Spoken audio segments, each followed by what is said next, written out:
Hi everyone, it's Jean from Sew It Themes, and this is going to be part 2 of working on the ephemera folio, and it will be the last video on it. I had to kind of break up the video that I recorded because it was getting way too long, and I'd rather have 2 short ones than 1 long one. So without further ado, I'm going to be right back immediately with part 2. Okay, I have trimmed off the excess fabric and I have ironed on another layer of the Wonder Under or Heat and Bond. Um, Again, I cut it the same size as my cover, ironed it on, and then I also, since one sheet of the 12 was not going to line the inside of it, I stitched another sheet together, a part of another sheet, so it will cover it, but you can glue it as well.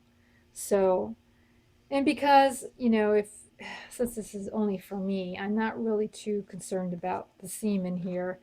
What if I was doing this for somebody else, I would probably put a 112 by 12 sheet like in the middle and get like a coordinating piece of paper and put them on both ends. Then it would look like it was on purpose. But this is okay. I'm okay with this. So now let me just line this up with the edges on each side. Alrighty. And now I am going to start in the middle, work my way out. So using the Wonder Under is just a shortcut in gluing for me. Anyways, it's kind of how I feel about it.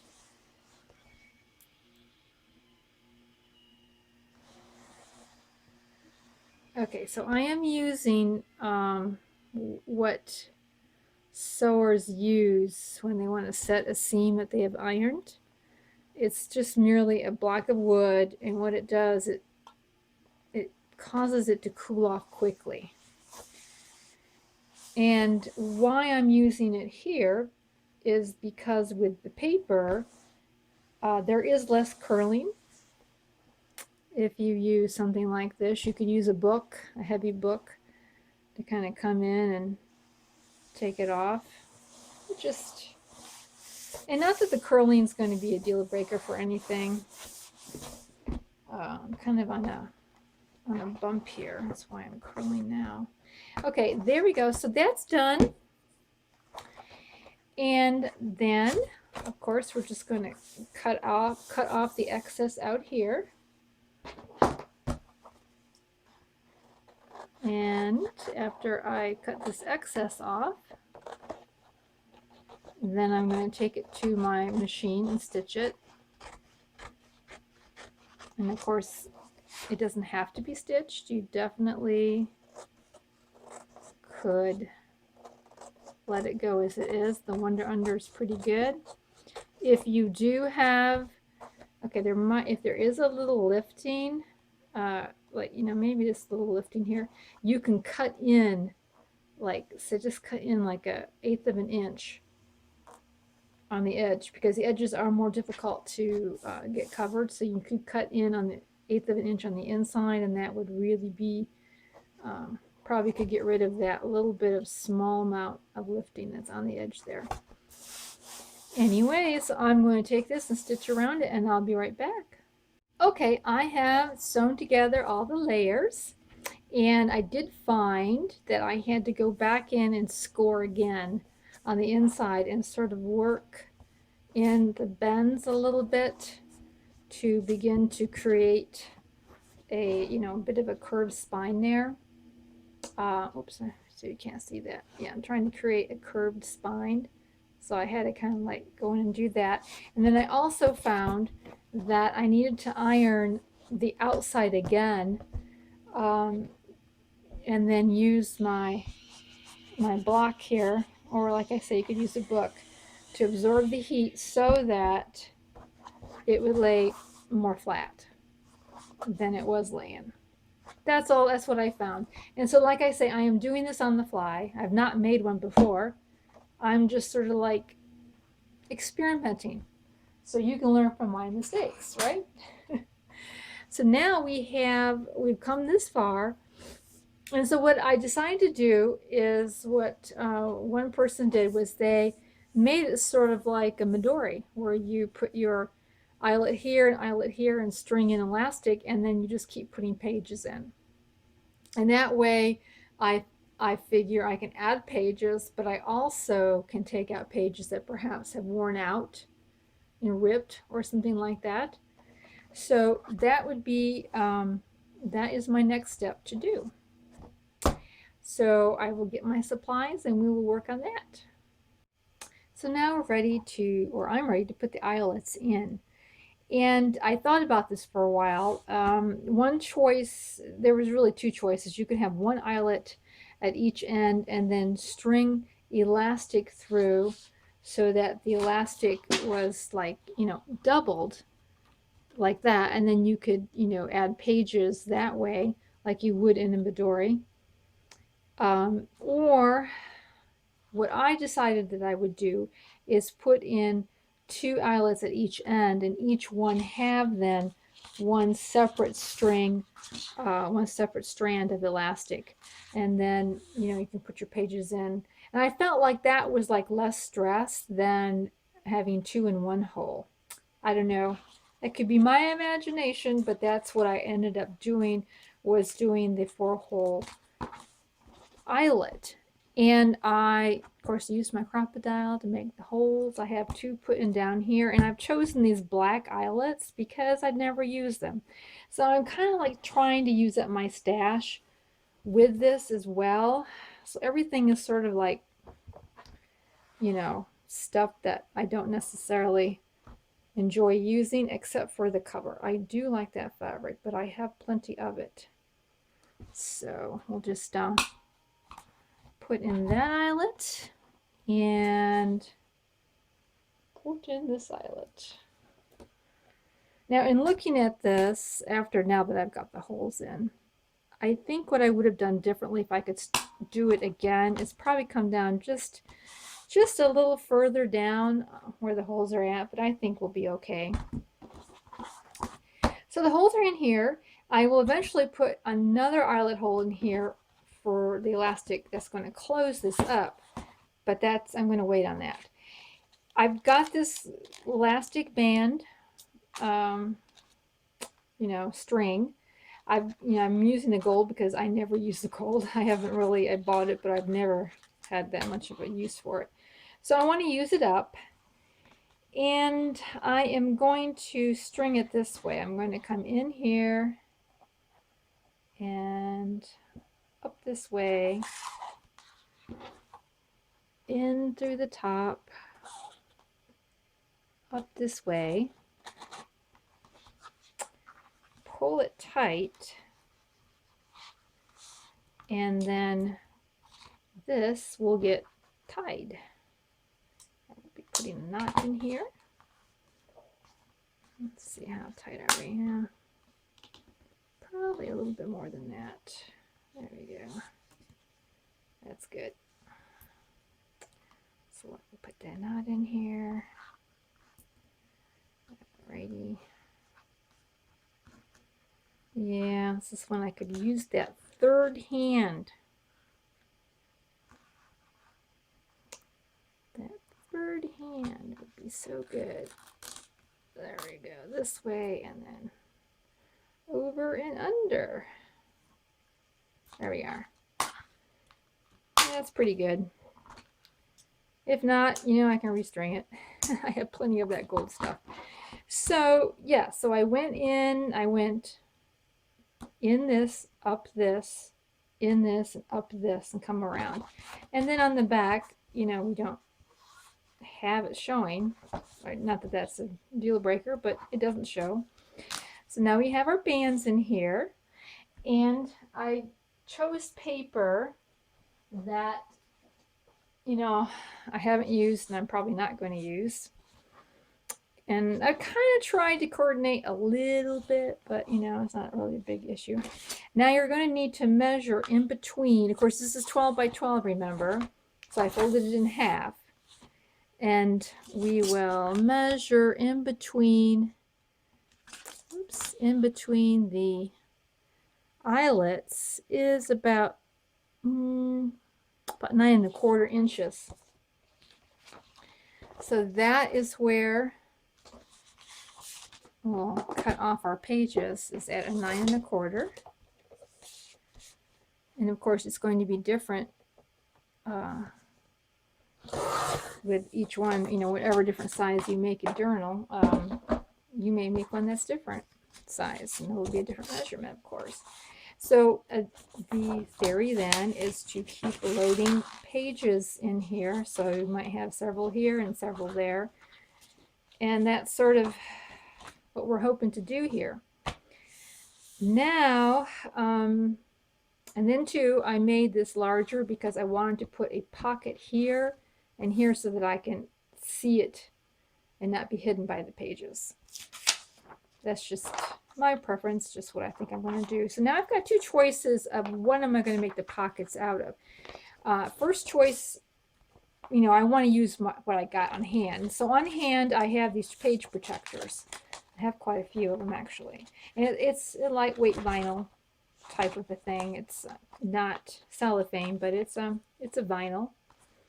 And the other thing that I have on hand is this translucent vellum.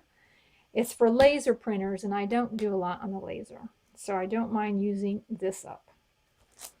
So these two products are going to be a little different and behave differently. Like this is the vellum, it's a little bit more clouded, and of course the plastic is real clear.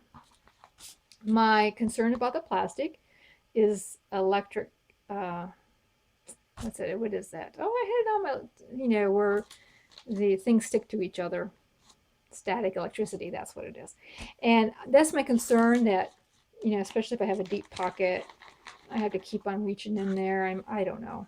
It may be a moot point once I start using it. But with the vellum though, of course you can't see it as plainly. So what I'm going to do for my first try is I am going to glue both. I am just going to see, and then I'm going to experiment and decide which I like the best. So let me come to the inside here.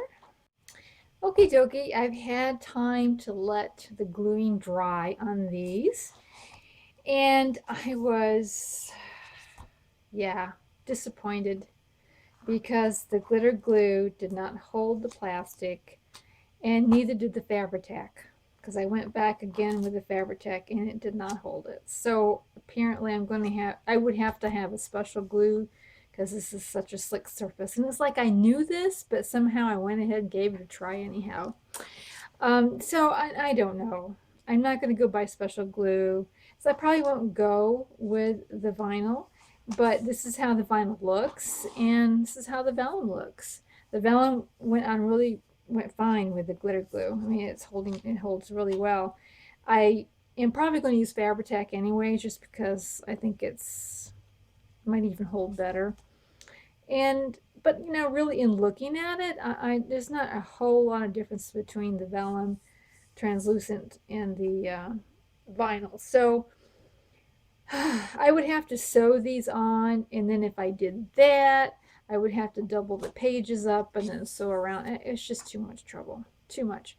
So I'd rather just cut them up and glue them in and be done with it. So I'm going to go for the vellum. And it really isn't a whole lot of trouble with the static electricity like I thought it could be. And so here are all my pages that I have cut and folded and put in here. And I have put in a pocket here on the side, and I plan to put tags, because I'll probably be doing mostly decorating tags and envelopes is what I'm kind of thinking I'll be doing. And this will be a nice place to kind of store those. And then in the back I put another pocket, and I've got, you know, a couple envelopes I'm going to put in there. So that is what it is at this point. Now I have to have a closure, and to do that I am going to put more eyelets in there. So let's just find the midpoint approximately. Let's see, 5 1/4 is the midpoint. So by his little eye there. So we'll go ahead and poke in a little hole here. And then let me get my pencil.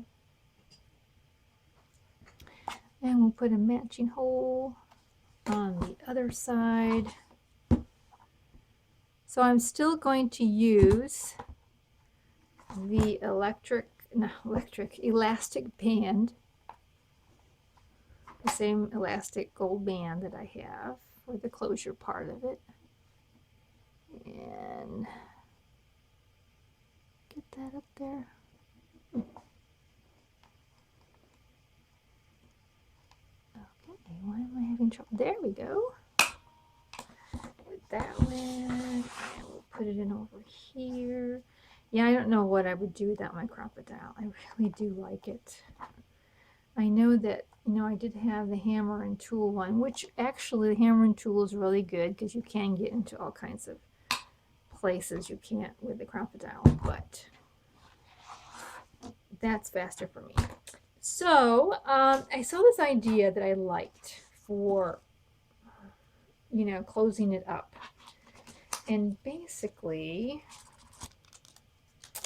get some elastic, and so you're going to want it to reach, you know, all around your, so that's plenty there. That'll be about right, maybe just a little extra. And it involves putting the elastic in here and getting a brad that has a pretty substantial head on it and putting that in there like so. Okay, and I'll be tying a knot here in a minute. And then the way you're going to close it is like that. And I like this idea because I felt like as this gets more, you know, fuller, it's nice to have maybe, you know, this spread out this so just having one band, having this double band on here, I thought would be kind of cool. So I don't know, I think I like this idea a lot, so that's the one I'm going to go with. And you know, there's all kinds of other ways to close it, of course. I'm going to make this a little bit tighter, I think. There. All kinds of ways, I'm sure, to close it up. Let's see, I went, I'm going to go the opposite way. There we go. And then go this way. Oops. There we go. So there, I think that's going to work just peachy. Just peachy keen. There. Cool. So I'm excited. I'm really excited because I just have all of this little ephemera stuff. And I'm becoming very fascinated with the tiny stuff, you know, like these, not tiny, but just small things. Because they fit so well on tags and everything. Oops, I got to put this sheet in. Oh, this way. Sorry. Had that in upside down. I really am excited because I like having all these little things, you know, available just to kind of look at and see, you know, what's going on.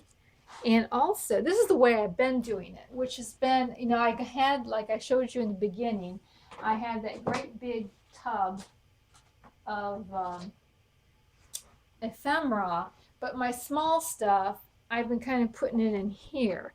And the problem is you really can't see everything. You gotta go in there and dig around. I'm constantly digging around. Well, where did that one go? Where did that one go? So this just got to be, I didn't like it. And then, you know, I'm working on Christmas. And then when I get done with Christmas, I change it out and put in shabby chic or put in steampunk or whatever it is I'm working on. And it was not working for me at all.